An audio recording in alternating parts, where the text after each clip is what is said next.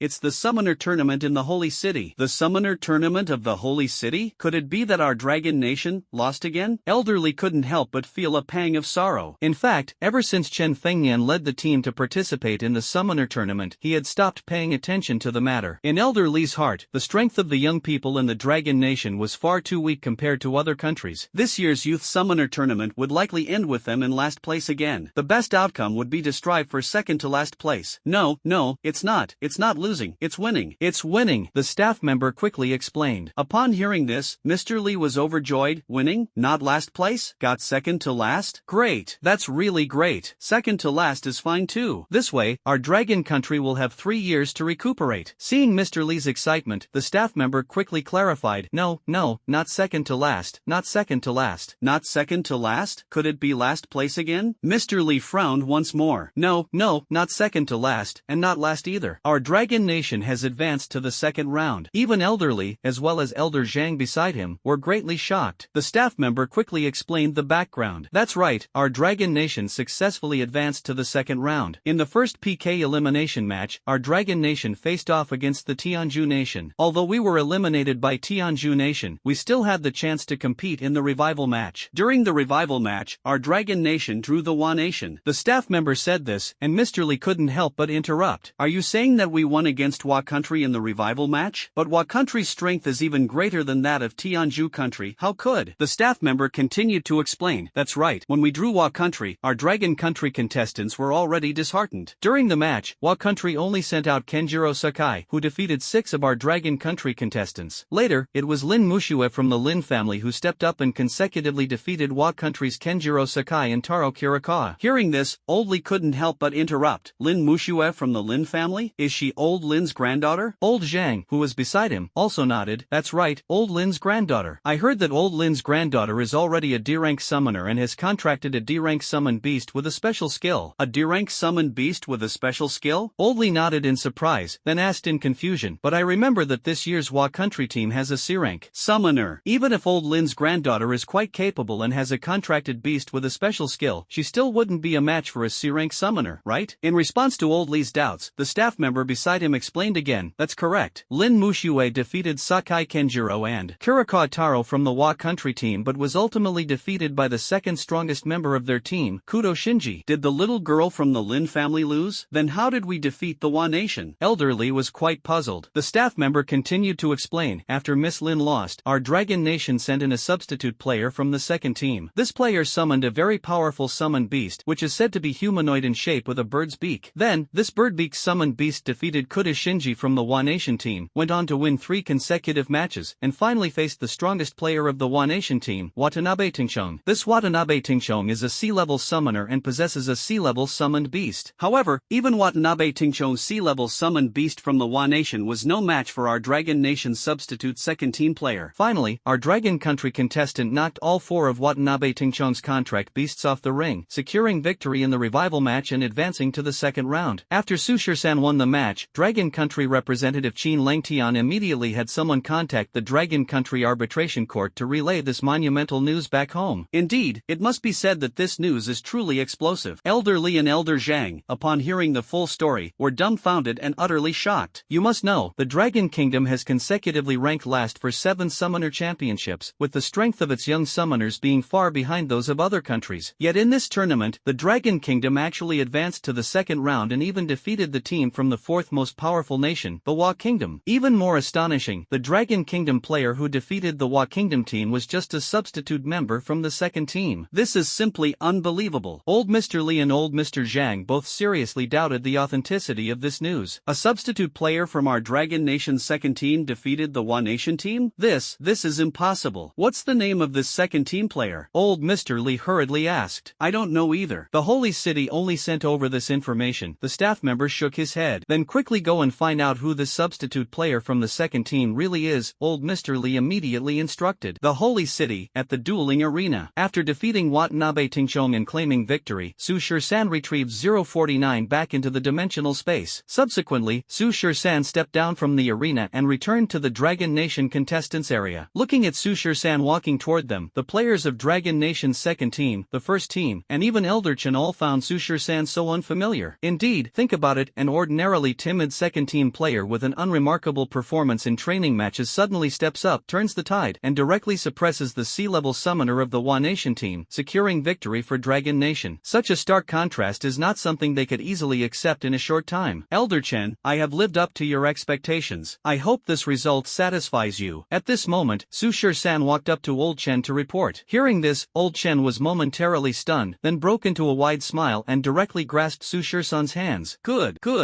Well done, Shisan. The teacher truly didn't misjudge you. Your performance just now was absolutely outstanding. Old Chen was not only Su Shisan's team leader but also his teacher for training matches and ferocious beast research classes. Referring to himself as teacher to Su Shisan was not an exaggeration. Fortunately, I did not fail the mission. It's all thanks to your excellent guidance, Elder Chen. Seeing the humble Su Shisan, Elder Chen's old face lit up like a blooming chrysanthemum. Good. What a fine child. You must have worked hard. You weren't hurt just now, were you? No injuries. Su Shisan shook his head. That's good. Come, have a seat. Old Chen quickly pulled Su Shisan to sit beside him. Then, unable to contain his curiosity, he asked Su Shisan, so, Shisan, let me ask you, have you already advanced to a D-level summoner? Su Shisan had long anticipated that Old Chen and the others would ask this, so he had already prepared his response. Yes, that's right. I advanced a while ago. Seeing Su Shisan admit it, the team members from Team 1 and Team 2 behind him looked at each other in disbelief. They never would have thought that Su Shisan, whom they usually looked down upon, had now become a D-level summoner. Moreover, the summoned beast he called forth could even explosively defeat a C-level summoned beast. This was simply too much of a blow for them. Then why didn't you tell me right away when you advanced to a D-level D-level summoner. Mr. Chen pretended to scold, but his eyes were full of affection. I hadn't had the chance to tell you yet, teacher. Please don't be upset, Su Shi-san replied. Of course not, how could I be upset with you? I'm just very curious, your summoned creature, is it your contract beast? Mr. Chen asked, returning to the main topic. That's right, he is the contract beast I just signed with. Su Shi-san nodded. Then what level is this summoned beast of yours? Why can't the teacher figure it out? Mr. Chen asked again in confusion. In response, Su Shi-san explained he should just be a D-level contract beast. When I summoned him, I felt a strange connection with him, and then, by some inexplicable twist of fate, I ended up forming a contract with him. Actually, I didn't know he was so powerful, with so many abilities. When I stepped onto the field earlier, I just wanted to hold out for a few more rounds. I never expected to win. It's just that this summoned beast of mine has completely exceeded my expectations. He performed so strongly, I didn't expect that either. Hearing Su Shi-san's explanation, Old Chen was slightly surprised and said, So, you didn't know your contract beast was this strong either? Yes. Su Shi-san nodded. That's right. When I first signed the contract with him, I saw that he looked quite similar to us humans and was very regretful, thinking his combat power must be low. Even if he was a D-level summoned beast, he would be one of the weaker ones. But at that time, I had already signed a contract with him, so I had no other choice. Later, I never summoned him again until just now, when I saw senior sister Lin lose, and I decided to step in. At the time, I thought that the contracted beast I signed with, even if it was weak, was still a D-level summoned beast and should be able to hold out for a few rounds against Watanabe Tingchong. I didn't expect him to be this strong. I was very surprised as well. This explanation had been prepared by Su Shi-san long ago. After hearing Su Shi-san's explanation, Old Chen couldn't help but nod. As expected, he believed Su Shi-san's explanation. Su Shi-san was not a B-level summoner, and the beaked creature he summoned was not a B-level summoned beast. Su Shi-san just recently advanced to a D-level summoned beast, got incredibly lucky, and formed a contract with a very powerful D-level summoned beast, which is that bird-beaked creature. Su Shi-san himself didn't expect that bird-beaked monster to be so formidable. Hearing Su Shi-san's explanation, the Dragon Nation teammates behind him were all gnashing their teeth in envy. And why wouldn't they be envious? He casually signed a contract with a D-level summoned beast, and it turned out this D-level summoned beast had the strength to defeat C-level summoned beasts and even possessed special skills. Who wouldn't be jealous after hearing that? What incredible luck! However, no matter what, Su Shi-san has already secured victory in the revival match for the entire Dragon Nation, successfully advancing, defeating the Wa Nation, and ending Dragon Nation's nightmare that lasted over 20 years. Speaking on a larger scale, this is an achievement that brings glory to the nation. He is the hero of the entire Dragon Nation. When Su Shi-san returns to the Dragon Nation, he will surely receive commendation from the tribunal. 13. You really stepped in.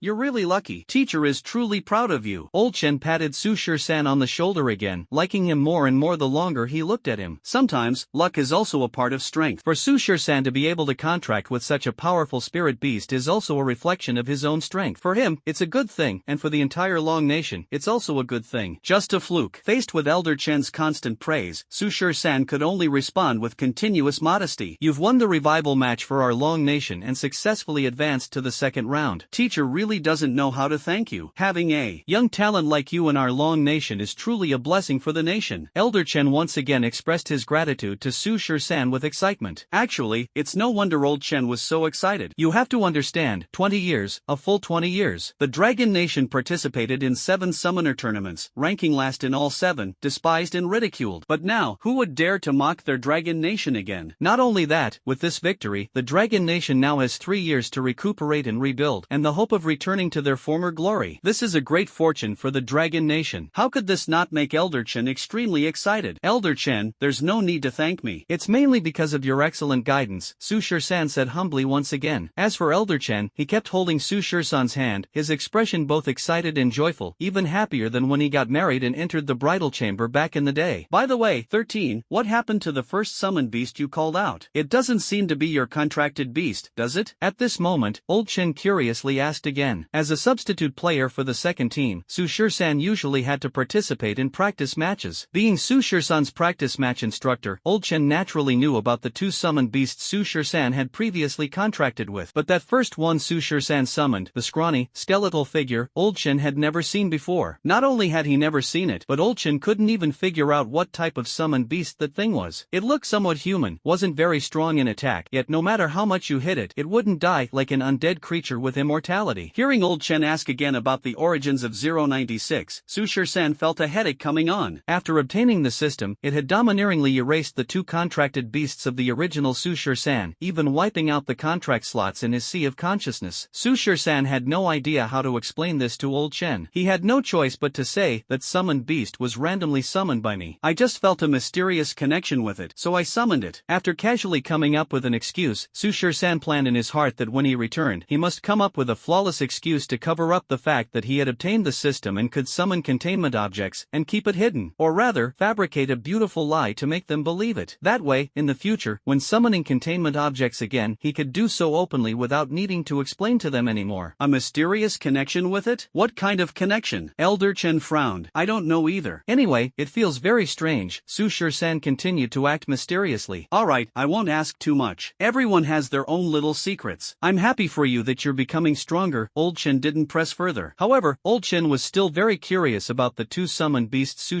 San had called forth. So, Old Chen asked again, San, can you summon this summoned beast again? Su San knew that Old Chen was asking about 096, so he replied, it should be possible. I feel like there's still a connection between me and it. Really? Then when you have time after you return, could you summon it for me to study? And also your contract beast. Old Chen's expression was excited, fearing that Su San might refuse. He added, San, don't worry. The teacher has no ill intentions. You know, as someone who specializes in studying summoned beasts, ferocious beasts, I can't resist the allure of such special summoned beasts. I just want to study them a bit, maybe extract a little blood or something. Well, Su San felt troubled but could only agree to Old Chen for now. Sure, no problem. After the competition, I'll let you study it, Mr. Chen. No rush, no rush. It can wait until we return to the Dragon Kingdom. Over there. After Su San and Watanabe Tingshong finished their match, it marked the end of the competition between Longhua and Wakoku, as well as the official conclusion of the revival round. In the first round of the PK competition, Longhua faced Tianju, Wakoku faced Shenluo, Yuegua faced Siam, and Bang Ziguo faced Xianghua. In the first round of the PK competition, Longhua, Wakoku, Yuegua, and Bang Ziguo were tragically eliminated and entered the revival round. During the revival round, Bang Ziguo drew Yuegua, and Longhua drew Wakoku. During the revival match PK between Longhua and Yuegua, the revival match between Bang Ziguo and Yuegua had already concluded. As expected, Bang Ziguo, with slightly stronger overall national power, defeated Yuegua and earned the opportunity to advance to the second round, while Yuegua was completely eliminated. On this side, in the match between Longhua and Yuegua, everyone originally believed that Yuegua would surely win and Longhua would surely lose. Yuegua was just one match away from securing victory in the revival round. However, Su San emerged midway, turning the tide and securing victory for Longhua. Yuegua, ranked 4th in overall national power, was shockingly eliminated in the first round of the revival matches. After the Hua Nation team was eliminated, they could only compete with the U Nation team for the second to last position. There's no suspense in this, the U Nation team doesn't have a second Su San, so they're definitely no match for the Hua Nation team. Thus, after this Youth Summoner tournament concludes, it will be U Nation's turn to take over guarding the Dragon Nation's wall for 3 years. Here, the successfully advancing Dragon Nation team and Bangzi Nation team will join the previously directly advancing teams from Xiong Nation, Tianju Nation, Siam Nation, and Shangluo Nation to continue with the second round of PK elimination matches. As for the most powerful Eagle Nation team, since they were the champions of the previous tournament, they do not need to participate in this second elimination match. So next, the 6 nations of Dragon Nation, Bear Nation, Indus Nation, Saint Luo Nation, Siam Nation, and Stick Nation will continue with the draw for the PK matches. Would the team leaders of Dragon Nation, Bear Nation, Indus Nation, Saint Luo Nation, Siam Nation, and Stick Nation please come to the referees table to draw lots for the second round of PK elimination matches? As the host's voice echoed through the competition, it was time for the representatives of the 6 nations to proceed with the draw for the second round of PK matches. Afterward, Elder Chen went to the judges' table again. After Elder Chen left, only Su San remained sitting at the front. The other Longhua contestants looked at each other. They wanted to ask Su San some questions but didn't know how to start a conversation with him. At this moment, Lin Muxue, who was sitting a bit behind Su San, suddenly got up and sat down beside him, in the spot Elder Chen had just occupied. Junior brother Su, thank you so much. Looking at Lin Muxue, who had sat down beside him, Su San was puzzled. Thank me for what? Of course, for winning victory for the Dragon Kingdom. You know, our Dragon Kingdom has been at the bottom of the Summoner Tournament rankings ever since the Beast Riot over 20 years ago. If it weren't for you in this tournament, we would probably have repeated the same fate again. As a member of Longhua, this is what I should do. No matter what, you are a hero of Longhua. The entire Longhua will be grateful to you, Lin Muxue said sincerely. Afterward, she couldn't help but inquire about some basic information about Su San. By the way, junior brother Su, where are you from? Although Su San was a member of Longhua's second team, he would usually train together with Lin Muxue. However, regarding Regarding this previously inconspicuous member of the team, Lin Muxue knew almost nothing about Su Shisan's basic information. From the Shanhe district, Su Shisan replied. Currently, the territory of Longwei consists of 1 capital and 13 districts, 1 imperial capital and 13 counties. The original Su Shisan came from the Shanhe district. Who do you have in your family? Lin Muxue asked again. I grew up as an orphan in an orphanage, Su Shisan replied. That's right, the standard setup for a transmigrator starting in an orphanage. The original Su Shisan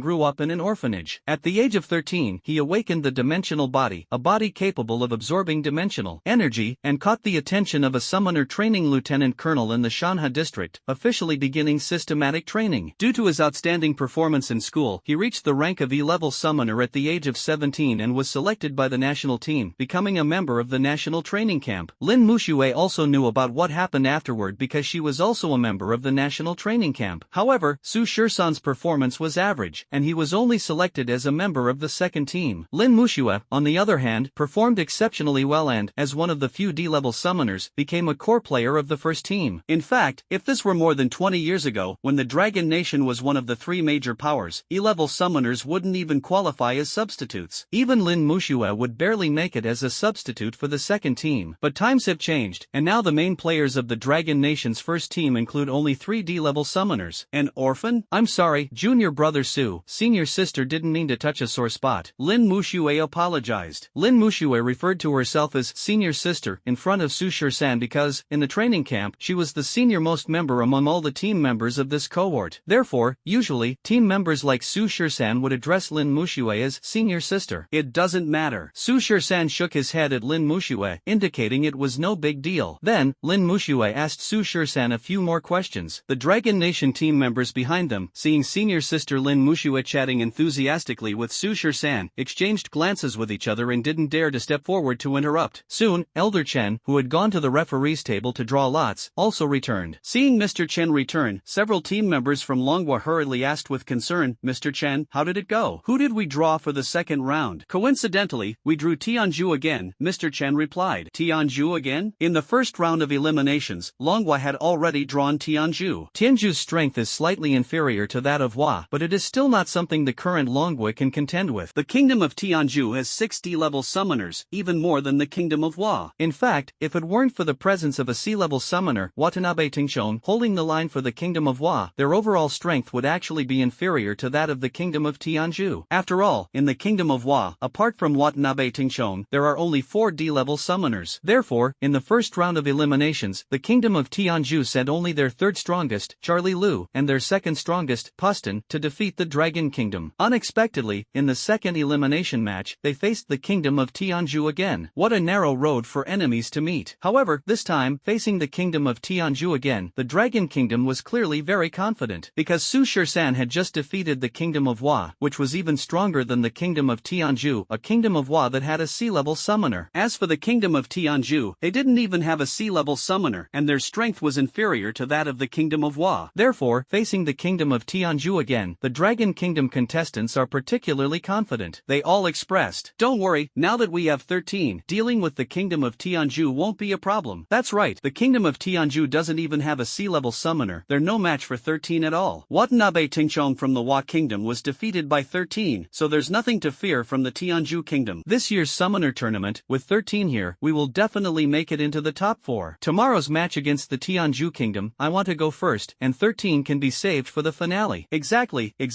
with 13 here, what is there to fear from the Tianju Kingdom? Although these contestants from the Dragon Nation were somewhat envious and jealous of Su Shisan's luck, they prioritized the bigger picture. Because now, Su Shisan was clearly the strongest combatant in the team and the only one who could lead the Dragon Nation to victory in the competition. Despite their jealousy, they were still able to distinguish right from wrong when it came to major matters. At this moment, Su Shisan suddenly became the backbone of the entire Dragon Nation team, surpassing Lin Mushue's position within the team. At this time, seeing the confidence of the players greatly boosted, Elder Chen didn't want to dampen their spirits but still decided to temper their enthusiasm. Everyone, don't let your guard down. Although the Tianju Nation doesn't have a C-level summoner, their strength should not be underestimated. Also, don't always rely on Shisan's abilities. You all need to step up and face the challenges yourselves. The pressure cannot rest solely on Shisan's shoulders. Hearing Elder Chen's words, the group gradually quieted down and faced reality. That's right. If it weren't for Su Shisan, they would have been eliminated eliminated during the resurrection match just now. Alright, there are no more matches for us today. Everyone, go back and rest. Make sure to take tomorrow's match seriously. The Summoner Tournament isn't completed in just one day. The competition lasts for nearly a week. Today, the first elimination round and the revival match have concluded. Although it's still early, the contestants need rest after their matches, so the second elimination round will be held tomorrow morning. However, the defeated teams from the revival match, Wa Country and U Country, will still have to compete in a second-to-last place contest later. This is no surprise. The Wa Nation team is sure to win, and the match is not worth watching at all. So, most of the contestants and spectators from various countries have already left. The Holy City Tribunal arranged accommodations for contestants from all countries. The Dragon Nation team was placed in a nearby hotel, which not only provided lodging but also food. Since they defeated the Wa Nation today, the Dragon Nation team was extremely excited. That evening, they held a celebration banquet for Su Shur-san. Both Team 1 and Team 2, including Elder Chen, gathered to eat, drink, and celebrate together, and everyone was in high spirits. After the gathering ended, Su Shur-san returned to his room to rest. Just after washing up and lying down to rest, Su Shur-san's door was knocked on. Putting on slippers and getting out of bed, Su Shur-san opened the door and found that it was actually Lin Mushue who had come to see him. "Senior sister Lin, is there something you need?" Su Shur-san asked hurriedly, while inviting Lin Mushue into the room. "Nothing much, just wanted to talk to you about something." Saying this, Lin Mushue walked into the room. "Are you getting ready to rest?" "Yeah, I just lay down." Su Shur-san quickly handed a stool to Lin Mushue while he sat by the bedside. "Going to sleep so early?" "Yeah, there's a match tomorrow." "Confident about tomorrow's match?" "Not bad. Your summoned beast is so strong. I really don't know how you managed to summon it." Logically, the stronger the summoned beast, the more dimensional energy is required for summoning. You've just advanced to D level, yet you can summon such a powerful beast. "I'm really envious of you," Lin Mushue remarked. "Maybe I just have better luck." "That's not entirely wrong. Sometimes luck is really important. My three-tailed fox was also summoned because of good luck. However, my three-tailed fox can't compare to your summoned beast. I think senior sister Lin's three-tailed fox is also very strong. Besides, didn't Elder Chen say that your three-tailed fox is a highly potential growth-type summoned beast? As your level increases, its strength will also grow stronger." "That's true, but today, if it weren't for you, we wouldn't have achieved victory. It was purely luck on my part." Su Shur-san and Lin Mushue exchanged polite conversation for a while, and Lin Mushue finally brought up the purpose of her visit. "Junior brother Su, senior sister wants to ask, have you already been arranged for marriage?" "Well, not yet." Su Shur-san shook his head. The so-called arranged marriage is a practice promoted by the state, assigning a marriage partner to every promising summoner, and it's quite mandatory. Before the Day of Descent, which was over 200 years ago, during times of peace, humans had freedom in love and marriage, and no one could enforce it. However, since the Day of Arrival, ferocious beasts have swept across the entire blue planet. Humanity has retreated to a corner, leaving only 9 nations, and the population of each country has drastically decreased. Before the Day of Arrival, the Dragon Nation had over 1 billion people. After the Day of Arrival, only tens of millions remained, and the populations of other countries were even more pitifully small. Therefore, ever since humanity built steel walls and temporarily stabilized, there has been a massive push to encourage childbirth. It was even mandated that women must marry at the age of 14 and have children within 2 years of marriage. Those who possess a dimensional body and can become or have already become summoners have an additional set of marriage regulations. This is because research has found that the dimensional body can be inherited through genes. What does this mean? It means that individuals with a dimensional body who have an affinity for dimensional energy and can absorb it tend to have children who also possess a dimensional body and can absorb dimensional energy. If the father of the child is a summoner and the mother is also a summoner, then the child born is almost guaranteed to awaken a dimensional physique and can also become a summoner in the future. Summoners who have a stronger affinity for dimensional energy are likely to pass on this affinity to their children. Therefore, the state has stipulated that summoners must adhere to a marriage system, meaning summoners must marry another summoner and have children, and cannot choose civilians who do not possess a dimensional physique. Moreover, the more outstanding the summoner, the stronger their affinity for dimensional energy. The partner they choose must be equally exceptional. If you can't find one, the state and family will arrange and designate a marriage for you. This is quite similar to ancient times, where women from prestigious families had to marry men from other prominent families and could not marry ordinary citizens. In this way, excellent genes and talents can be passed down, improving the genes and talents of future generations and creating more summoners. "Sister, I heard that your Lin family has already betrothed you to Shin Shenang of the Shin family." At this moment, Su Shur-san looked at Lin Mushue and asked. This matter was not a secret. The original Su Shur-san had already heard many people mention it while attending the national training camp. Lin Mushue had been betrothed to Shin Shenang of the Shin family in the imperial capital level as early as when she was 16. However, as a member of the national team's first squad, Lin Muxue had to fully prepare for this summoners tournament, so she had not yet married Shin Shenong or had children. However, it is certain that with Lin Muxue returning this time, her family will definitely arrange her marriage immediately. Regarding this matter, Lin Muxue also admitted decisively, "Yes, this was arranged by the family for me 3 years ago." After speaking, she gave a somewhat bitter smile and looked at Su Shur-san, saying, "You know, this kind of thing is not something I can resist. In our dragon country, the marriage system is still quite lenient. If it were in other countries, perhaps I would have already been sent to another country for seed borrowing." The seed borrowing mentioned by Lin Muxue refers to the marriage system in other countries. It is worth noting that the talent for absorbing dimensional energy can be inherited through genes. To put it simply, it can be passed down through childbirth. In the Dragon Kingdom, a matchmaking system among summoners is implemented, which is somewhat semi-mandatory. Other countries are even more extreme, with some directly implementing a seed borrowing system. What does that mean? It means that in those relatively weaker countries, such as Yu, Bangzi, and Siam, the number of talented summoners within their borders is already small, and their innate abilities are inherently low. Even if they implement matchmaking internally, it cannot improve the genes of their offspring. So, they came up with an idea: send the women of their country, those who are beautiful, have good figures, and possess talent, to other powerful nations, and have the talented men, summoners, of those nations help their women conceive. The children born would then be brought back to their own country. To put it bluntly, they let the women of their country be played with for free by the men of those powerful nations, stealing their superior genes to improve the talent of their future generations. And the Wa nation gradually strengthened its power bit by bit through this method, eventually becoming the fourth strongest nation. Today, Watanabe Tingchong, who is battling Su Shur-san, is a product of this borrowing genes strategy. His mother was a relatively talented summoner from the Wa nation and also quite beautiful. The Wa nation sent her to the Eagle nation, where a genius summoner from the Eagle nation was allowed to play with her for free. After she became pregnant, she returned to her country and gave birth to Watanabe Tingchong. Because Watanabe Tingchong's mother had exceptional talent, and his Eagle nation father, whom he had never met, also possessed great talent, Watanabe Tingchong displayed extraordinary abilities surpassing his peers from a young age. By the age of 19, he had already reached the level of a C-rank summoner, becoming the most talented national team player in Wa nation. This seed borrowing system is very popular in other countries. They kneel and beg to send their women to powerful nations like Eagle Nation, Bear Nation, and Saint Ro Nation. They even go to great lengths, spending large sums of money and offering various precious cultivation materials and items, pleading with these nations to toy with their women. Eagle Nation, Bear Nation, and Saint Ro Nation are aware of the intentions behind these countries' genetic improvement plans. To prevent these nations from surpassing their own strength, their truly gifted summoners do not participate in the seed borrowing practice. As for the women sent over by countries like Wa nation, they mostly decline politely or casually deal with the matter by sending some summoners with moderate talent to satisfy the women from those nations. Decades ago, when the Dragon Kingdom was still one of the three great powers, other countries like the Wa Kingdom, the Bangzi Kingdom, and the Yu Kingdom would plead with the Dragon Kingdom, offering many resources as tribute. They begged the Dragon Kingdom to lend its seed, allowing the Dragon Kingdom's genius summoners to toy with their women in hopes of improving their genetic makeup. In response to this request, the upper echelons of the Dragon Kingdom consistently refused, issuing direct orders strictly prohibiting the youth of the Dragon Kingdom from participating in any seed lending programs for other countries. Not only did the Dragon Kingdom refuse to help other countries with seed lending, but it also would not send its own women abroad. Even now, with the Dragon Kingdom's national strength so weakened that it ranks last among the 9 nations, the Dragon Kingdom still maintains its dignity, never sending its citizens to other countries for seed lending. However, from this perspective, women born in the Dragon Kingdom are far better off than women in other countries, as they are not reduced to being tools for childbirth. Nonetheless, within the Dragon Kingdom, the marriage system is still practiced. Women who are gifted summoners do not need to seek seed from other countries, but they are required to have children with gifted summoners within the country. After all, this is the foundation of a strong nation, and the marriage system cannot be abolished. Lin Muxue, as the most talented summoner of the Lin family in the imperial capital, was betrothed to Shin Shenong of the Shin family by the Lin family head 3 years ago. This Shin Shenong is the eldest grandson of the Lin family patriarch and the most talented individual in the Shin family. He is 3 years older than Lin Muxue and is currently a C-level summoner. Lin Muxue and Shin Shenong are the epitome of summoners in the Dragon Kingdom. Talented summoners are directly assigned by their families or the nation based on their abilities. Lin Muxue is actually very resistant to this marriage arrangement because, ever since she was betrothed to Shin Shenong, she has only met him once. So, Lin Muxue couldn't help but say despondently in front of Su Shur-san, "Actually, ever since the family betrothed me to Shin Shenong 3 years ago, I've only met him once." Seeing the despondency in in Lin Mushua's expression, Su Shisan comforted her. Everyone is bound by circumstances, this is all for the sake of the nation's interests. Facing Su Shisan's comfort, Lin Mushue gave a bitter smile and said nothing. She changed the subject. Junior brother Su, do you know that your victory for Longwei in the competition has already reached the judgment court in the imperial capital of Longwa? I heard that the judgment court plans to reward you, and they'll probably give you a lot of prizes. Well, I can guess that. Su Shisan nodded. This wasn't hard to guess. Such a big event must have already reached the Dragon Kingdom. Not only that, I also heard that the tribunal is planning a marriage for you. Many families have sent their outstanding daughters to recommend themselves. When the time comes, you can choose freely, or the tribunal will arrange it for you, Lin Mushue added. Hearing this, Su Shisan was momentarily stunned. This was something he hadn't expected. At this moment, Lin Mushue spoke again, leaving Su Shisan dumbfounded on the spot. Our Lin family also sent someone. She's my cousin, the eldest daughter of my second uncle's family. What? Hearing Lin Mushue's words, Su Shisan awkwardly coughed twice. Ahem, senior sister Lin, how old is your cousin this year? She's 2 years younger than me. She's 17 this year, and will soon be 18, Lin Mushue explained. At this age, in that peaceful era before, she would probably still be in high school. But in this current era, at 17, some young girls already have 2 children. Thinking about a teenage girl, as delicate as a budding flower, being sent by her family to marry him, Su Shisan, who had just transmigrated, still found it a bit hard to adapt. Su Shisan awkwardly coughed twice and asked, Senior sister, did you come here this time just to tell me about this? Su Shisan speculated that Lin Mushue had probably come over this time to try to persuade him to reject the girls sent by other families and accept her cousin instead. However, Lin Mushue shook her head and said, No, I just heard the news and wanted to let you know in advance so you can mentally prepare. Actually, it's not just our Lin family, the Shin family also sent someone, Shin Xianang's younger sister. Shin Xianang's biological younger sister? Someone from the Shin family? Yes, that's right. Her name is Shin Xiying, and she's Shin Xianang's biological younger sister, about the same age as my cousin, Lin Mushue explained. Oh, Su Shisan nodded thoughtfully. The matter of you winning the competition for our Dragon Nation has garnered significant attention from the higher-ups. These families have also taken notice of your potential future prospects, so they want to use this method to tie you to their families, Lin Mushue explained to Su Shisan. I understand. Su Shisan thought to himself, after this competition and returning to the country, when faced with the women sent by the family, should he refuse them or choose one to marry? At this moment, Lin Mushue looked at the contemplative Su Shisan. There was something she really wanted to say to him, but she didn't know how to start. After much hesitation, Lin Mushue finally spoke up. Junior brother Su, actually, there's something I want to ask of you.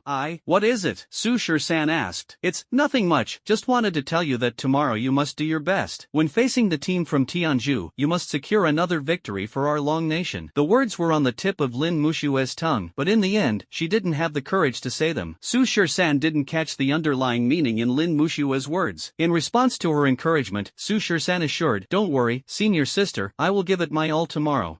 I believe you. Another location, the residence of the contestants from Tianzhu Kingdom. This afternoon, Watanabe Tingchong, who was beaten into silence by Su Shisan, arrived at the Tianzhu Kingdom residence and knocked on the door of Amir, the captain of Team 1 from Tianzhu Kingdom. When Amir opened the door and saw Watanabe Tingchong, he was not the least bit surprised. He invited Watanabe Tingchong into the room. Watanabe, coming to see me so late, what's the matter? Nothing much, just here to congratulate Amir on advancing to a C-rank summoner. Watanabe Tingchong smiled at Amir. If contestants and spectators from other countries heard this, they would definitely be shocked. You must know, the reason why the Wa Kingdom surpasses the Tianzhu Kingdom is because the Wa Kingdom team has a C-level summoner, Watanabe Tingchong, while the Tianzhu Kingdom does not have a single C-level summoner. However, judging from Watanabe Tingchong's words, the captain of the Tianzhu Kingdom's first team seems to also be a C-level summoner. If this were known by players from other countries, it would surely cause a huge uproar. In response, Amir smiled and politely said, There's no need for congratulations. Brother Watanabe has long since advanced to a C-level summoner. My insignificant strength is surely not worth Brother Watanabe's attention. Amir, if you say that, you're not treating me as a friend. How could it be? Watanabe-kun, you and I will always be the best of friends. But, Amir's tone shifted as he asked, Watanabe-kun, coming to see me so late, surely it's not just to reminisce, is it? Of course not. Watanabe Tingchong took a white jade porcelain bottle out of his pocket and slowly placed it on the table in front of Amir. This time, I came to bring you a gift, Amir-kun, to congratulate you on advancing to a C-rank summoner. This bottle of Sea of Consciousness Contract Repair Elixir is my gift to you. Sea of Consciousness Contract Repair Liquid? Looking at the white jade porcelain bottle on the table, Amir was shocked, because he was well aware of the value of this liquid. It must be understood that every summoner can only gain one contract slot with each each level of advancement. F rank has only 1, allowing a contract with just one summoned beast. E rank has 2, D rank has 3, and so on. As for the difference between a randomly summoned beast and a contracted beast, it has been mentioned before. A contracted beast shares the same thoughts as the summoner, has better coordination, and can be summoned anytime and anywhere to deal with danger. Therefore, everyone wants to contract with more summoned beasts and aims to contract with stronger ones. However, this brings up another problem. That is, once you sign a contract with a summoned beast, that summoned beast will permanently occupy one of your contract slots, and you cannot terminate the contract with it. Now, another problem arises. When your level is weak, the summoned beast you contract with is bound to be weak as well. For example, when you are an E-level summoner, the summoned beast you contract with will definitely also be E-level. As you gradually grow stronger and become a higher level summoner, the summoned beast you previously contracted with will still remain E-level. This weak summoned beast would essentially waste one of your contract slots, because now that you've become stronger, you no longer need the weak contracted beast you signed with earlier to fight. In that case, you would definitely find a way to terminate the contract with the weaker beast and free up the contract slot to sign with a stronger summoned beast. However, as mentioned earlier, once a contract is signed with a summoned beast, it can never be undone. Of course, there are exceptions. That is, unless your contracted beast dies. If your contracted beast is killed by someone, it will disappear, and your contract slot will become available, allowing you to sign a contract with a more powerful summoned beast. So, some people, for the sake of their own strength, will deliberately have their contract beasts killed, or even kill their own contract beasts themselves. However, deliberately killing one's own contract beast is akin to personally killing one's own sibling, personally killing the close companion who once fought alongside you. This kind of behavior will be despised by the entire Alliance's people. Yet, despite this, there are still many who will proceed without hesitation, because, in their eyes, their own strength is above all else. To enhance their strength, they would even bear infamy or kill former comrades in arms. They are capable of doing such things. Therefore, there are still many people who, after becoming stronger, deliberately kill off the weaker summoned beasts they had previously contracted, freeing up the contract slots in their spiritual sea to sign contracts with stronger summoned beasts. However, there is a significant drawback to this approach. That is, after their contracted beast dies, the summoner's spiritual sea will suffer considerable damage. Moreover, the vacated contract slot will have a cooldown period of 3 years, during which the summoner cannot sign a new contract with another beast. However, even with such significant drawbacks, many people still choose to do so. These individuals, when at F level, sign a contract with an F level contracted beast. After advancing to D level or C level, they deliberately kill their F level summoned beast. Then, after waiting 3 years, they can sign a contract with a more powerful summoned beast. The bottle of Sea of Consciousness contract repair elixir that Watanabe Tingchong presented can significantly reduce the cooldown time of the contract slot. When a summoner's contracted beast dies, not only is their Sea of Consciousness damaged, but the contract slot also enters a 3-year cooldown period. However, by consuming a bottle of the Sea of Consciousness contract repair elixir, the damaged Sea of Consciousness can recover in a short time, and the cooldown period can be reduced to just 3 months. For a summoner, this is equivalent to giving you a chance to choose a new contract beast, a chance to turn your weak contract beast into a powerful one. As long as you kill your previously weak contract beast and take this bottle of restorative liquid, you can sign a contract with a more powerful summoned beast 3 months later. However, this restorative liquid is extremely difficult to obtain. The raw materials for making it can only be found in a dimensional microworld that appears once every 3 years, and they are extremely rare. There are not many bottles of this restorative liquid in the entire Wano country. Watanabe Tingchong was only rewarded with 1 bottle by the high-ranking officials of Wano country when he advanced to a C-level summoner and became a team captain. This bottle of restorative liquid was originally intended for Watanabe Tingchong's own use. After the summoner tournament ended, he planned to have someone deliberately kill his saber-toothed tiger, freeing up a contract slot. Then, he would take this bottle of restorative liquid to reduce the cooldown period to 3 months. In 3 months, he could contract another C-level contract beast. However, after losing to Sushir-san today, Watanabe Tingchong changed his mind. Being knocked off the ring by someone from Longwa, and not just anyone but a substitute from Longwa's second team, was the greatest humiliation of his life. Moreover, on the ring, he resorted to despicable tactics, becoming a figure scorned by the entire alliance. This filled him with immense hatred. He wants revenge. He wants revenge on Sushir-san. So, he took out this bottle of repair fluid as a bargaining chip to give to Amir, asking him to take revenge on Sushir-san on his behalf. Watanabe, my friend, such a precious gift, how can I accept it? Faced with the restorative liquid placed in front of him, Amir was overwhelmed with excitement, but he wasn't a fool. Watanabe Tingchong giving him something so precious definitely meant he had a favor to ask. Before figuring out the specifics, how could he dare to accept it? Watanabe Tingchong also understood what Amir was worried about. He smiled and said, Amir, you and I are good friends, the best of brothers. This is just a small token. If you don't accept it, you'll be disrespecting me. Hearing this, Amir glanced at the restorative liquid in front of him and asked directly, Brother Watanabe, let's be straightforward. Just tell me what you need. If I can help, then I'll gladly accept this bottle of restorative liquid. But if I'm powerless to assist, then I won't take what someone else cherishes. Alright, then I won't beat around the bush either. I want to. Watanabe Tingshon leaned in and whispered a few words into Amir's ear, clearly expressing his request. Brother Amir, I think you wouldn't refuse such a small request, would you?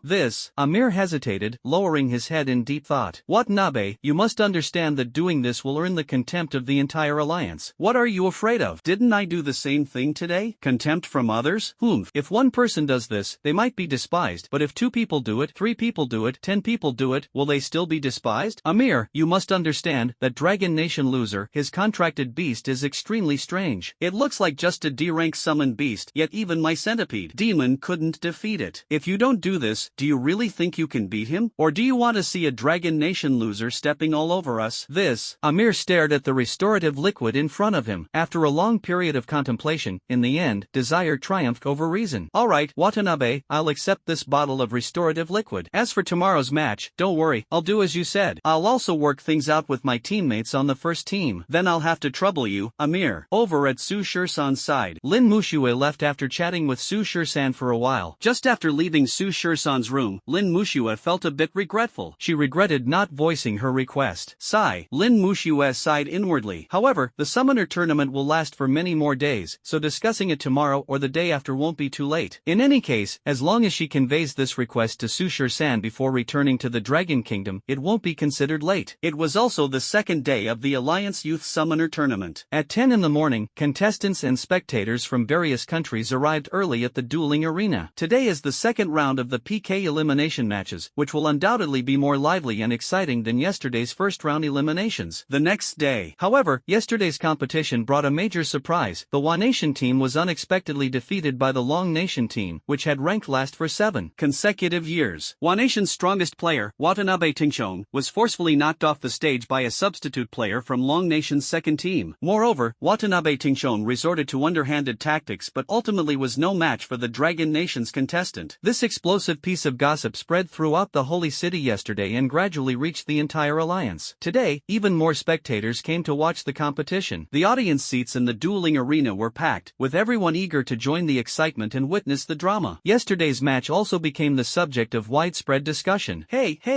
did you watch yesterday's match? I didn't expect the Wa Nation team to lose to the Dragon Nation team. I heard about it, but I didn't watch it yesterday. No worries, let me tell you about it. Yesterday, it went like this. What? Watanabe Tingshon from the Wa Nation actually launched a sneak attack? Is that true? Of course, I wouldn't lie to you. These Wagyuo people are truly shameless, attacking a Longwei contestant and even resorting to a sneak attack. But isn't this Watanabe Tingshon a C-level summoner from Wagyuo? Even with a sneak attack he couldn't defeat that Longwei contestant? My goodness, then what level of strength does this Longwei contestant have? Isn't Longwei always at the bottom every year? How could they have such a powerful contestant? I don't know either. Some say this Longwei contestant is just a D-level summoner. Others say he's a C-level summoner like Watanabe Tingshon, and some even claim he's a B-level summoner. B-level summoner? Really? Don't listen to his bragging. In the entire alliance, there hasn't been a B-level summoner under the age of 20 in over 200 years. It's simply impossible. That's right. Amid the murmurs of the audience, the contestants from various countries had already gathered, and the representatives of the 9 nations were seated at the top in the representative seats. At this moment, the referee hosting the competition stepped onto the stage and announced to the contestants, the 35th Youth Summoner Tournament, second round elimination match, officially begins. We now invite the contestants from the first matchup, Team Bear Country and Team Stick Country. After the resurrection matches concluded yesterday, the second round draw took place. Dragon Country was once again matched with India. Siam was paired with Holy Country, and Stick Country, which defeated Vietnam in the resurrection match, unfortunately drew Bear Country. Team Bear Country is one of the 2 major powers, second only to Team Eagle Country in strength. The team boasts more than 1 C-level summoner, and even their second-string substitutes are all D-level summoners. As for Team Stick Country, their overall strength ranks near the bottom among the 9 countries, coming in at 7th place, barely above Vietnam. Their team doesn't even have a C-level summoner, and there are only 4 D-level summoners, just 1 more than Dragon Country. They have absolutely no chance of winning against Bear Country. Therefore, when the referee called them to the stage, the players from Stick Country had no hope of victory. They only wanted to last a few more rounds, save some face, and quickly stepped down. They didn't even send their main players to the stage, it was all substitutes. Because they were bound to be eliminated, it was better to let the main team conserve their strength for the upcoming revival match. So, very quickly, Bear Country casually sent out a team of players who single-handedly defeated all 8 players from Stick Country, ending the match and eliminating Stick Country's team. First group of the second elimination round, Bear Country wins, Stick Country loses. Bear Country advances to the third elimination round, Stick Country enters the revival match pending. Now, let's invite the players from the second group matchup, Siam Country Team and St. Ro Country Team. As the referee of the arena gave the signal again, the second match between Siam and St. Ro began. However, this match was still without any suspense. It should be noted that St. Ro is the third most powerful country after Eagle and Bear, with 2 C-level summoners in its team, while the other contestants are all D-level summoners. As for the Siam team, although their overall strength is much stronger than that of the Stick Nation team, they are certainly no match for St. Ro. Therefore, the Siam team was also eliminated by the St. Luo team and entered the revival match for a pending decision. We now invite the contestants of the third match, the Tianju team and the Long team. With the Siam team and the St. Luo team finishing their match, it was now the Long team's turn to face the Tianju team. When choosing the first contestant to go on stage, Elder Chen selected Li Hao from the second team. It was the person who wanted to play the last resurrection match yesterday but was intercepted by Su Shirsan. Li Hao, you'll take the first match. Try to wear down the opponent's strength as much as possible. Don't worry, old Chen. I won't disgrace our Dragon Nation. Li Hao resolutely stepped onto the stage to face the first player sent by the team from Tianju Nation. The comprehensive strength of the Tianju Nation is considered very strong, with a team that includes as many as 6 D-level summoners, and they are among the more powerful ones at the D-level. The first contestant sent by the Tianju Nation is none other than Charlie Lu, the third strongest in overall strength within the team. This Charlie Lu has 3 contracted beasts, all at D-level, while Li Hao only has 2 E-level summoned beasts. The gap in strength is quite significant, leaving no suspense about the outcome. However, during the match against Li Hao, it was obvious that Charlie Lu was toying with him. Charlie Lu had his contracted beasts pin Li Hao's summoned beasts to the ground, stomping on them repeatedly until they were severely injured, then kicked them off the stage. Afterward, he blasted Li Hao off the stage as well. Moreover, when Charlie Lu struck Li Hao, he clearly used excessive force. After being flung away, Li Hao landed heavily below the arena, spitting out a mouthful of blood. It was evident that he was seriously injured and could barely stand. The Dragon Nation's contestants quickly ran over to check on Li Hao's condition. Seeing the heavy-handed actions of the contestants from the Tianju Nation, the Dragon Nation's contestants were somewhat enraged. In general, during arena matches, the fights are meant to stop at a certain point. While injuries to summoned beasts are inevitable in their battles, allowing a summoned beast to injure the opposing summoner is a disgraceful and infuriating act. This is clearly deliberate targeting. So, the Dragon Country contestants were somewhat puzzled. Yesterday, during the first match between Dragon Country and Tianju Country, this Charlie Lu was quite measured and didn't seriously injure the Dragon Country contestants throughout the match. But today, as soon as he stepped onto the field, he made such a ruthless move. This is obviously suspicious. Mr. Chen, I'm sorry to have let you down. Li Hao, who was helped over by his teammates, had a pale face, clearly having suffered significant injuries. Good child, it's not your fault. Elder Chen looked at Li Hao with a heart full of compassion, though he was somewhat angry inside. He said to Zhang Zhenyuan beside him, Zhenyuan, you go up for the next round. Zhang Zhenyuan is one of the 3 D-level summoners in the Dragon Kingdom, but among the D-level summoners, he is considered relatively weak, possessing only 1 D-level summoned beast. Facing Charlie Lu with 3 D-level contract beasts, he naturally isn't a match. Although he held on for more than a dozen rounds, he was still blasted off the ring by Charlie Lu. This time as well, Charlie Lu struck heavily, and Zhang Zhenyuan, who was knocked off the ring, spat out a mouthful of blood. Yes. Seeing this, the players of the Dragon Nation team couldn't help but clench their fists. These people from the Tianju Nation are really going too far. Isn't it enough to knock someone off the ring? Is there any need to hit so hard? Why don't we just send 13 up directly? Let him teach that Charlie Pig a harsh lesson. That's right, Mr. Chen, let's send 13 up. In response to the Dragon Nation player's plea, Mr. Chen said, don't rely on 13 for everything. If 13 is the only one participating in all the matches, then what's the point of you joining this summoner tournament? How will you improve your own combat skills? When you are outside the walls, facing the fierce beasts out there, they won't hold back, so treat your opponent as if they were a fierce beast. After speaking, he turned to Lu Huanyu beside him and said, Huanyu, you're up next. Lu Huanyu was also one of the 3D level summoners of the Dragon Nation, second only in strength to Captain Lin Muxue, and possessed 2D level summoned beasts. After Lu Huanyu took the stage, although dealing with Charlie Lu was somewhat strenuous, lasting 20 to 30 rounds was not an issue. But in the end, he was still knocked off the stage by Charlie Lu and got injured. Seeing that Zhang Zhenyuan and Lu Huanyu from the team had both been eliminated, Lin Muxue volunteered volunteered, saying, Elder Chen, don't let the other junior brothers go up. Let me take the next match. Apart from Lin Muxue and Su Shisan, Dragon Nation no longer had any D-level summoners. The remaining E-level summoners would just be giving away points if they went up. Alright, Xiaoxue, you'll take the next match. Elder Chen did not refuse. Afterward, Lin Muxue entered the arena to face Charlie Lu from the Kingdom of Tianzhu. Although Lin Muxue only had 2 D-level contract beasts, the Snow Wolf King and the Three-Tailed Fox, her Three-Tailed Fox possessed a special skill, making it a summoned beast capable of turning the tide of battle. However, ever since the match against the Hua Kingdom yesterday, the fact that Lin Muxue's Three-Tailed Fox had a special skill was no longer a secret. Therefore, Charlie Lu was particularly cautious of Lin Muxue's Three-Tailed Fox, not giving her any opportunity to exploit a weakness. Finally, Lin Muxue was defeated by Charlie Lu and was knocked off the ring. However, Lin Muxue's strength was not inferior to Charlie Lu's, so she wasn't seriously injured. After Lin Muxue returned, Elder Chen did not hesitate and decided to let Su Shisan take the stage. Shisan, it's your turn to go up next. Don't worry, Mr. Chen, I won't let you down. Then, Su Shisan slowly stepped onto the arena to face Charlie Lu. As Su Shisan took the stage, the entire dueling arena and the spectators' seats focused their attention, beginning to watch the match intently, while the murmurs gradually grew louder. After yesterday's incident where Su Shisan faced off against the Japanese team, he now seemed like a major star in the alliance, drawing exceptional attention from everyone. Look, the contestant from Longwei is on stage again. Isn't this the Longwei contestant who defeated the sea-level summoner from Wakoku yesterday? Doesn't seem all that special. I wonder if he can beat this contestant from Tianzhu. Nonsense, this guy even defeated a sea-level summoner. How could he not be a match for this Tianzhu contestant? Under everyone's attention, the ring referee spoke. The 5th contestant from Dragon Country, Su Shisan, steps onto the stage to face the contestant from Tianzhu Country, Charlie Lu. As the ring referee announced the start of the match, Charlie Lu once again summoned his 3D level contract beasts. The dimensional gate beside Su Shisan also slowly opened, and Birdbeak Dr. 049 gradually emerged from the dimensional gate. Seeing the Birdbeak 049, the spectators in the stands, as well as contestants from other countries, erupted into a noisy commotion, as if they were witnessing a major celebrity. Facing 049, Charlie Lu's expression grew serious. He turned his head to glance at the captain Amir seated in the stands of the Indian team. Upon seeing this, Amir slowly nodded at Charlie Lu, signaling him to proceed according to plan. The match begins. Following Captain Amir's instructions, Charlie Lu wasted no time and commanded one of his D-level contract beasts to charge at 049. Charlie Lu's 3 grade D contract beasts are the spiny wolf spider, the long-tusked boar king, and the lion moose beast. The one charging toward 049 is the giant wolf spider, covered in barbs, with 8 long legs and 8 eyes. Generally, insect-type summoned beasts, ferocious beasts, are somewhat stronger than summoned beasts, ferocious beasts, of the same level. This is because insect-type summoned beasts, ferocious beasts, often have greater explosive power and attack strength. Moreover, most of them possess exoskeletons, making their defense even stronger. This is also why Lin Muxue couldn't defeat Charlie Lu. Just as Charlie Lu's thorn wolf spider charged at 049, 049 swiftly dodged and began battling the thorn wolf spider. At this moment, the black boar king, as large as a small truck with massive tusks, and the lion moose beast with incredibly sturdy limbs beside Charlie Lu also sprang into action. But they did not rush to join forces with 049 and the ferocious wolf spider. Instead, they charged directly towards Su Shisan at the edge of the arena. Seeing this, everyone in the audience was shocked, causing an uproar. Could it be? Is this contestant from Tianzhu planning to imitate yesterday's Watanabe Tingchong? The fight hasn't even started yet, and he's already sending his summoned beasts to attack the opponent's summoner. That's just shameless. Another sneak attack? Why are the contestants in this summoner tournament so lacking in integrity? This is absolutely shameless. Is this still a fair and just competition? Exactly. Can't the referee put a stop to this kind of behavior? At the same time, on the Dragon Nation's contestant side, seeing Charlie Lu from the Tianzhu Nation use such despicable tactics like a sneak attack again, the Dragon Nation contestants were all extremely furious. At the same time, they were also worried about Su Shisan. Although Su Shisan's Birdbeak contract beast was very strong, could it handle the sneak attack from 2 D-level contract beasts? Seeing Charlie Lu suddenly launch a sneak attack on him, Su Shisan's expression turned cold. As the giant tusked black boar and the lion moose beast were about to charge forward, 049, who was entangled in a fight with the feral spike wolf spider in the distance, used a dimensional teleportation to block in front of Su Shisan. Facing the tusked boar king charging at the forefront, 049 grabbed its massive tusks and, using the momentum of its charge, forcefully flung it away. Facing the charging lion elk beast from behind, 049 swiftly moved to Su Shisan's side, taking Su Shisan with him to dodge the attack. But it wasn't over yet. The fierce thorn tarantula, which had been entangled with 049 earlier, also charged over. On the stage, stage, and its target was still not 049 but Su San, the summoner. 049's hands glowed blue as he engaged in a fight with the fierce thorn tarantula, but this gave the opponent an opportunity to exploit. The black tusk boar king, which had been flung away by 049 earlier, and the lion moose beast, whose attack had missed, charged over again, and their target was not 049 but Su San. Their goal was very clear: Su San, the summoner. Seeing this, 049 had no choice but to temporarily disengage from the battle. With another quick movement, he flashed in front of Su San and took him away to avoid any danger to him. Charlie Lu's 3 summoned beasts had been relentlessly chasing from behind. Whenever 049 stopped, they would pounce on Su San. Charlie Lu's 3 contract beasts had a very clear goal: targeting Su San, the summoner. As long as one of them entangled 049, the remaining 2 contract beasts would charge at Su San. Although 049 could easily overpower any one of the summoned beasts, once he got caught up in a fight, Su San would be in danger. Thus, 049 had no choice but to rely on his agility, dealing with Charlie Lu's 3 summoned beasts while constantly fleeing with Su San. Although the fight was somewhat chaotic, Charlie Lu's 3 contracted beasts still couldn't do anything to 049, nor could they catch Su San. The situation had clearly turned into a game of cat and mouse, with one chasing and the other fleeing, leaving no room for escape. Watching the scene of Charlie Lu's 3 contracted beasts chasing Su San on stage, and seeing 049 constantly evading with Su San, the audience in the stands erupted into a chorus of sighs and murmurs. TSK TSK TSK, this contestant from Tianju really has no shame. Can't they just fight a fair and square match? That's right, using 3 contracted beasts to fight against someone else's 1 contracted beast, and even resorting to such despicable and shameless tactics. Truly disgraceful. This is thicker skinned than the walls of the fortress. Can't the referee do something about this? Who attacks the summoner? Isn't this supposed to be a battle between summoned beasts? If this continues, what's the point of us watching the match? There's nothing that can be done. The referee can't intervene because the competition doesn't explicitly prohibit attacking the summoner. The people from Tianju are exploiting a loophole, clearly learning from Watanabe Tingchong yesterday. On the side of the Dragon Nation's contestants, seeing Charlie Lu's despicable tactics, everyone was extremely indignant. This Charlie pig, so shameless. What should we do now? If Charlie Lu's 3 summoned beasts keep relentlessly pursuing, 13's situation will become very passive. Why doesn't 13 summon their other 2 contracted beasts? Yeah, doesn't 13 have 2 more contracted beasts? It's useless. 13's other 2 contracted beasts are only E rank. Even if they are summoned, it won't help and won't change their situation at all. How infuriating. These people are so shameless. In all the previous tournaments, nothing like this has ever happened. Don't they feel any shame? Actually, the concern Dragon Country team members had for Su San was completely unnecessary. Su San could easily summon 2 more powerful containment assistants, but he had no intention of doing so. There were 2 reasons for this. First, Charlie Lu's 3 summoned beasts can't do anything to him for now, so there's no need to worry about being eliminated. Second, Su San's purpose in doing this is to test the upper limit of 049's abilities, to see if 049 can protect him and kill the 3D level summoned beasts surrounding him. If 049 fails, Su San can always summon other helpers to assist him in breaking free. Therefore, under the siege of Charlie Lu's 3 contracted beasts, Su San has been delaying summoning other containment items. He simply wants to see just how strong 049's true capabilities are. 049, while facing the siege of Charlie Lu's 3D level contract beasts, fought them while constantly keeping an eye on Su San's position. If any summoned beast broke free from his control and tried to pose a threat to Su San, 049 would quickly disengage from the battle, repeatedly flashing away and taking Su San to a new location. Therefore, from start to finish, 049 fought with extreme frustration, constantly distracted during the battle. Because of this, 049 was unable to deal with Charlie Lu's 3 summoned beasts. But continuing like this was not a solution. So, 049 distanced himself from the 3 summoned beasts while taking Su San along. Then, he put Su San down and rushed at the frontmost lion moose beast at the fastest speed, aiming to break through the passive situation by defeating them one by one as quickly as possible. Charlie Lu's lion moose beast didn't have strong defenses. 049's hand, glowing with blue light, grabbed one of the beast's forelimbs and, using its own momentum, slammed it hard into the ground. His hand was like a blade. With a surge of blue light, 049's palm sliced across the lion moose beast's forelimb, spraying blood everywhere. Then he stomped down, crippling one of its legs completely, leaving the lion moose beast writhing in pain on the ground. On the stage. But in that brief moment, the massive tusked boar king was already charging towards Su San in the distance. 049 had no choice but to flash over quickly, grabbing its enormous tusks and using his body to absorb the force of the attack. 049 was pushed back by the black boar king for over a dozen meters, the ground beneath them sparking from the friction. After releasing his strength,